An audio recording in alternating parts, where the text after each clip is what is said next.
India star batter ఐపీఎల్లో royal Challengers Bengaluru player Virat Kohli క్రికెట్కు వీడ్కోలు ప్రకటించడం గురించి ఆసక్తికరమైన వ్యాఖ్యలు చేశాడు. ఒక్కసారి ఆటకు వీడ్కోలు పలికాక తాను అదృశ్యమవుతానని, మళ్లీ కనిపించేందుకు చాలా టైం పడుతుందని విరాట్ వ్యాఖ్యానించాడు. ఇటీవల ఓ ఇంటర్వ్యూ సందర్భంగా విరాట్ కోహ్లీ తన రిటైర్మెంట్ గురించి స్పందించాడు. అందులో ఒక క్రీడాకారుడికి ఎప్పుడో ఓసారి తప్పకుండా రిటైర్మెంట్ ఉంటుంది. దాని గురించి ఎక్కువగా ఆలోచించకూడదు. ఇప్పుడు మనం ఏం చేయగలమో దానిపై మాత్రమే ఫోకస్ చేయాలి. ఫలానా రోజు నేను అలా చేసి ఉంటే బాగుండేది అనుకుంటూ నేను నా కెరీర్ను ముగించదలుచుకోలేదు. నేను అటువంటి విషయాలను పట్టించుకోను. ఏం చేయగలనో దానిపై మాత్రమే దృష్టి సారిస్తా. చేయలేకపోయిన వాటి గురించి ఆలోచించను అని పేర్కొన్నాడు.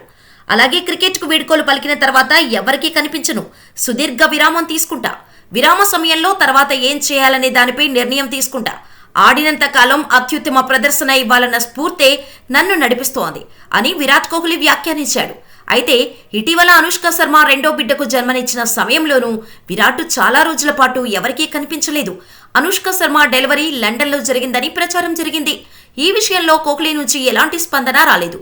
కానీ రిటైర్మెంట్ తర్వాత కోహ్లీ విదేశాల్లో స్థిరపడే లేదా ఎక్కువ రోజులు గడిపే ఆలోచనల్లో ఉన్నాడనే సంకేతాలు మాత్రం వెలువడుతున్నాయి. ఇప్పుడు కోహ్లీ చేసిన వ్యాఖ్యలు ఆ ప్రచారానికి మరింత బలం చేకూరుతున్నాయి.